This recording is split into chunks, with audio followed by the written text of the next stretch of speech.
Two cops thought they had an easy target, until they realized too late that the man they arrested ran the entire department.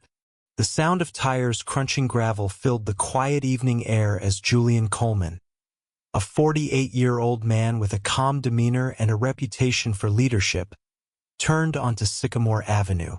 He was coming home from a long but rewarding day spent meeting with community leaders in Charlotte, North Carolina. His car, a modest black sedan, blended into the suburban streets, and his thoughts wandered to his wife's famous pot roast waiting at home. But then, blue and red lights flashed in his rearview mirror, slicing through the night like an alarm bell. Julian's grip on the steering wheel tightened momentarily. He checked his speedometer, 29 in a 35. No traffic violations, no broken tail lights. Yet, the patrol car's siren wailed, signaling him to pull over. "Stay calm," he muttered to himself as he signaled and eased his car to the side of the road. He knew the drill, hands visible, movement slow, polite demeanor. It was a routine he'd mastered, not because he'd ever done anything wrong, but because he'd learned that in these situations, appearances could mean everything. The officer approached his window briskly, flashlight in hand, its beam slicing through the dimly lit interior of Julian's car. Another officer lingered near the rear bumper, hand resting on his holstered weapon.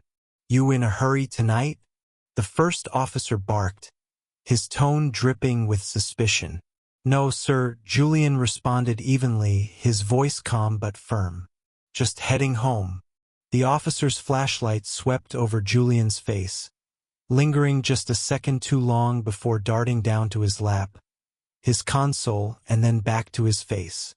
"License and registration," he ordered, ignoring Julian's response. Julian reached slowly into his glove compartment, narrating every move. "I'm getting my registration now. My license is in my wallet. I'll reach for it after this." The officer didn't respond, but his posture stiffened. "Do you know why I pulled you over?" the officer asked, though the question felt rhetorical. Before Julian could respond, the officer continued. "You were driving erratically back there, swerving into the other lane." Julian frowned. "With respect, sir, I wasn't swerving. My dash cam can verify that." The officer cut him off sharply. "Dashcam, huh? That'll be confiscated for evidence. Step out of the vehicle." Julian blinked, surprised by the sudden escalation. "Is there a problem, officer?" "I'm complying fully." The officer's jaw tightened. "I said, step out of the vehicle now." Julian's stomach churned, but he unbuckled his seatbelt and opened the door slowly, his hands raised in clear view. The second officer moved in quickly, grabbing Julian's arm and yanking him toward the patrol car. "Is this necessary?" Julian asked, his voice measured but firm. "I've done nothing wrong." "Resisting? Huh?" The first officer sneered. "You want to play that game? Fine by me." The cold metal of handcuffs bit into Julian's wrists. His mind raced. This wasn't just a misunderstanding. It was profiling, plain and simple. As the officers shoved him into the back of the squad car, Julian glanced down the street. A few neighbors peeked through their blinds, their silhouettes illuminated by the glow of their porch lights. No one stepped outside. But this was far from over. The officers had no idea who they had just arrested, and Julian wasn't planning to stay silent for long.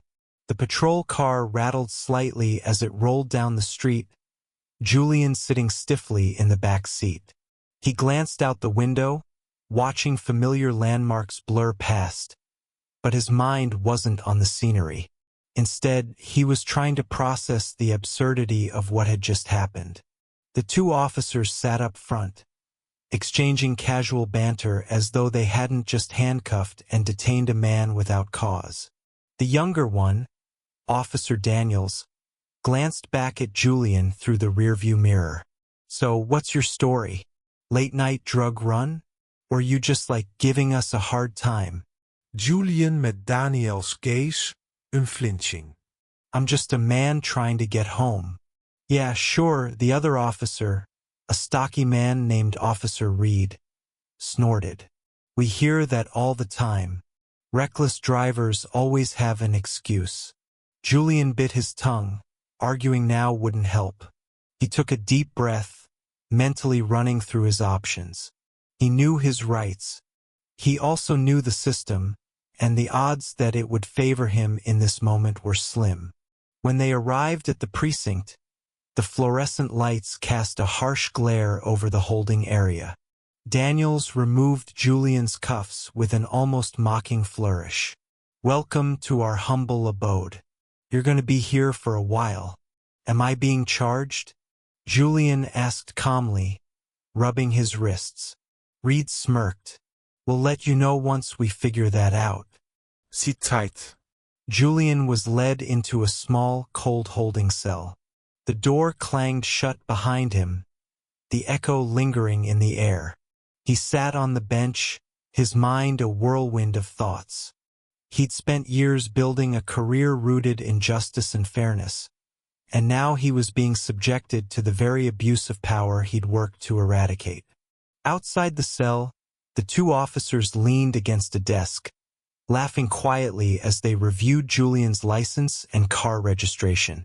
Nothing out of the ordinary, Daniels said, sounding almost disappointed. Doesn't matter, Reed replied with a smirk. We'll find something.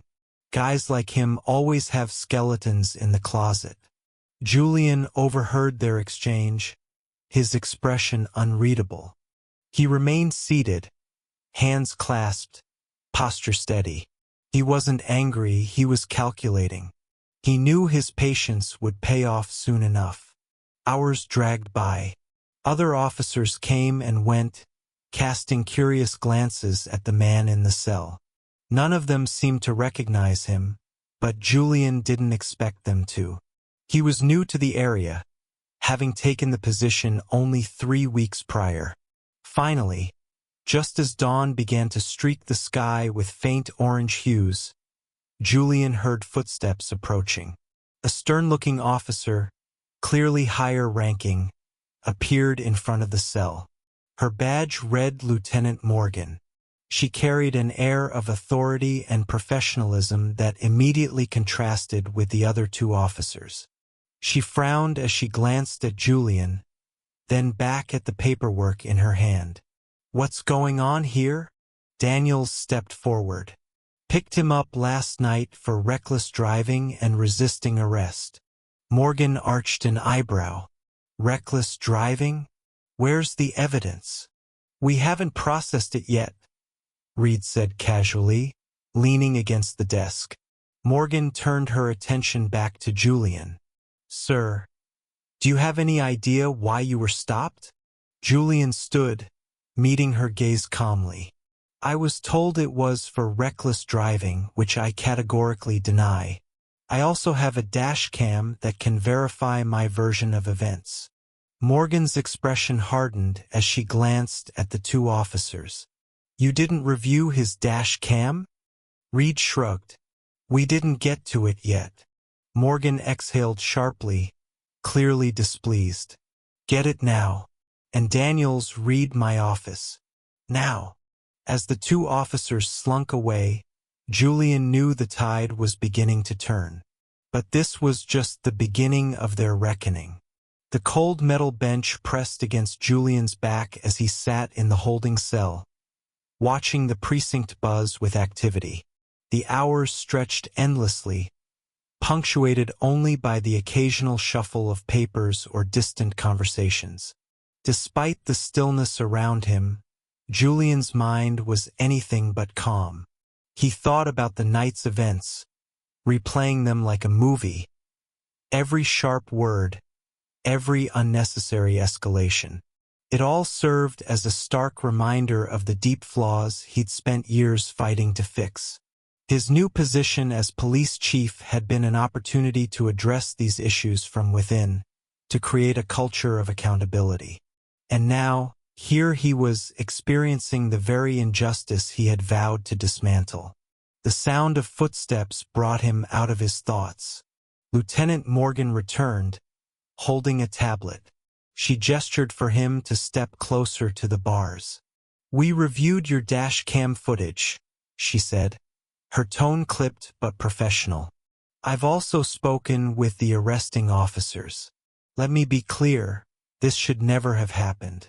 The footage contradicts their report entirely." Julian raised an eyebrow, not surprised but still waiting for her to continue. "I'll be releasing you immediately," she added, "but I'd like to discuss next steps privately." Moments later, Julian was out of the cell and seated across from Morgan in her office.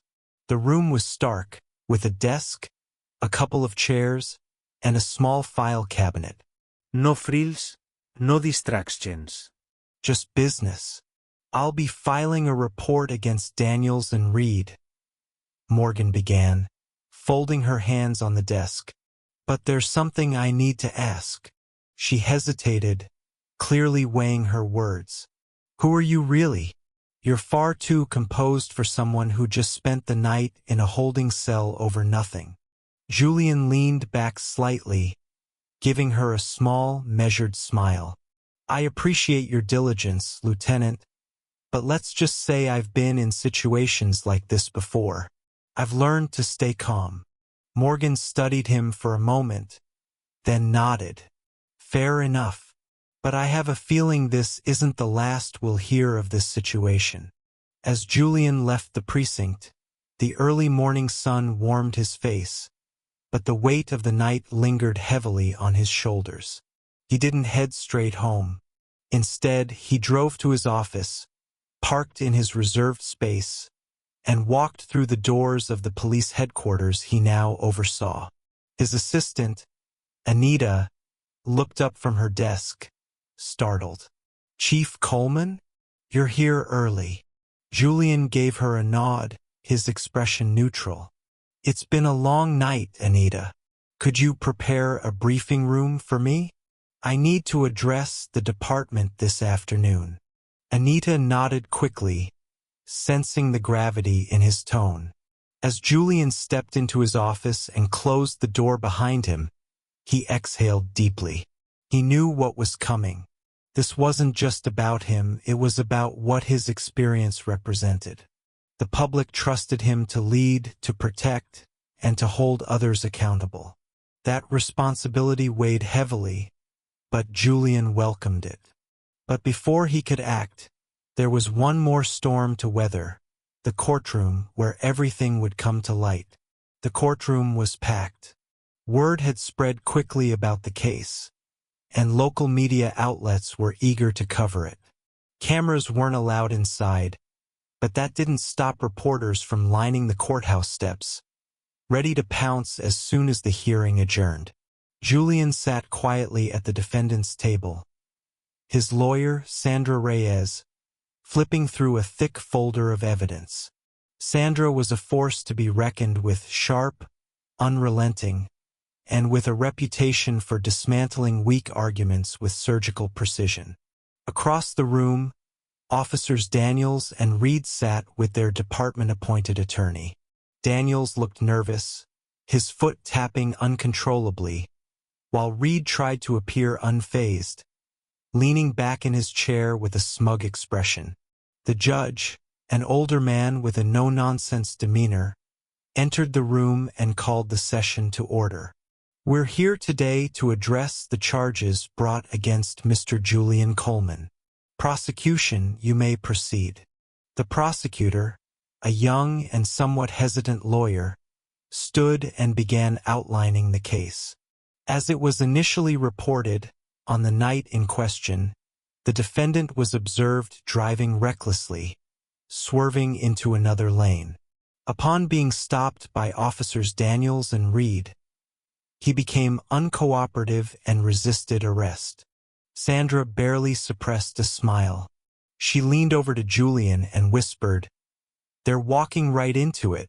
When it was her turn, Sandra stood confidently, her voice commanding the room.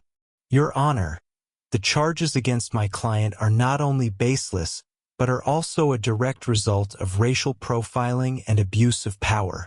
To prove this, I'd like to present video evidence that directly contradicts the officer's statements."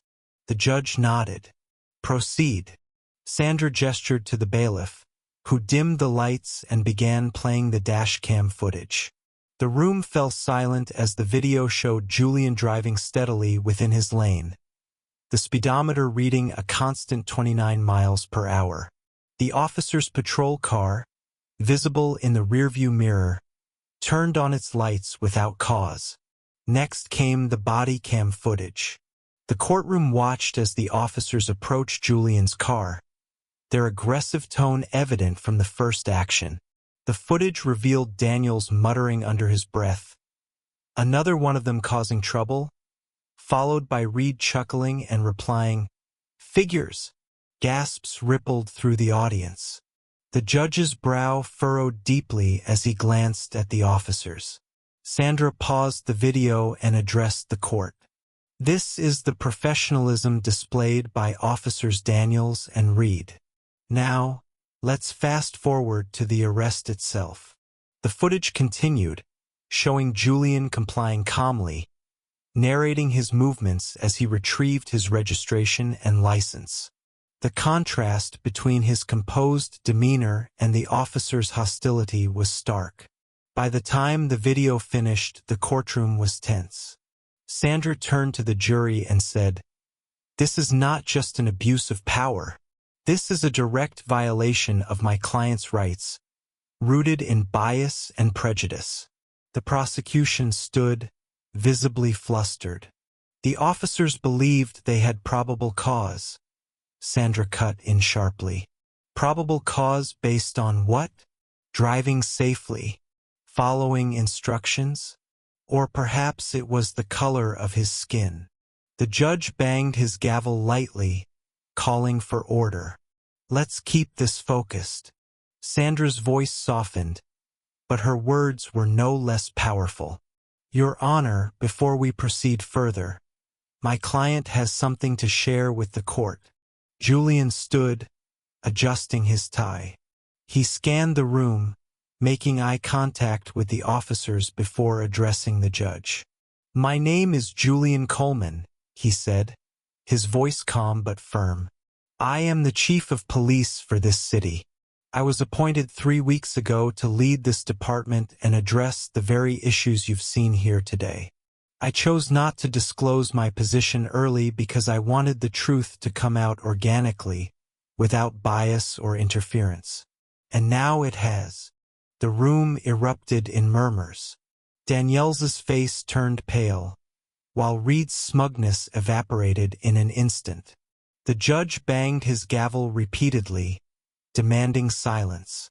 Julian continued, "This isn't just about me. This is about a system that allows officers like Daniels and Reed to operate without accountability. That ends now." But this moment wasn't just a revelation. It was a reckoning, one that would reverberate far beyond the courtroom walls. The courtroom buzzed with tension as Julian took his seat, his final words hanging in the air like a thunderclap. Daniels and Reed sat frozen, their expressions a mixture of shock and fear. The judge called for a brief recess, giving everyone time to absorb what had just transpired. By the time the session resumed, the tone had shifted completely. The prosecution offered no further arguments, and the judge dismissed the charges against Julian immediately. But that was only the beginning. As Julian stepped outside the courthouse, reporters swarmed him, cameras flashing and microphones thrust forward. "Chief Coleman, do you have a statement about the case?" one called out. Julian raised his hand, signaling for silence. The crowd stilled, eager for his response. "This case isn't just about me," he began, his voice steady and resolute. It's about accountability. It's about ensuring that every person, regardless of who they are, is treated with the respect and dignity they deserve. As a police chief, I'm committed to creating a department that values integrity and fairness. And as a citizen, I'll continue to fight for justice. The media frenzy continued, but Julian didn't linger. He had more important matters to address. The fallout from the case was swift. Daniels and Reed were immediately suspended, pending an internal investigation. Public outrage grew as the footage was released to the press, sparking protests and calls for reform. Community leaders rallied together, demanding greater transparency and better training for officers within the department. Julian's leadership took on a new significance. He called an emergency meeting, gathering officers in the precinct. Standing at the front of the room, he addressed them with unwavering conviction. "What happened to me last night wasn't an isolated incident," Julian said, scanning the room. "It was a symptom of a larger problem. And as long as I'm chief, I won't tolerate it. We are here to serve and protect, not to harass and intimidate. If you can't uphold those values, this isn't the place for you." The room was silent, his words cutting through any lingering doubt about his intentions. Over the following weeks, Julian implemented sweeping changes. Mandatory bias training, stricter oversight, and an anonymous reporting system for officer misconduct were just the beginning. The community began to see a shift, though trust wouldn't be rebuilt overnight. Months later, Julian sat on a panel at a town hall meeting, listening as a young man stood up to speak. "Chief Coleman," he said, his voice cracking slightly, "what you went through, it could have been me, could have been any of us. Thank you for standing up, not just for yourself, but for all of us." Julian nodded, his heart heavy but full of resolve. "Change doesn't happen overnight," he replied, "but together, we can build a system that truly serves everyone." As the town hall ended, Julian lingered for a moment, watching people file out with renewed hope. He knew the fight wasn't over, but he was ready for it. And now it's up to us, the viewers and the community, to keep that fight alive. If we see injustice, we must speak up. If we want change, we must demand it. Together, we have the power to create a world where accountability isn't just a promise. It's a reality. This wasn't just one man's fight. It was a wake-up call for an entire system. If we stay silent, nothing changes. If we stand together, we can demand the justice we all deserve. If this story moved you, don't just scroll past. Hit like, drop a comment, and share this with someone who needs to hear it.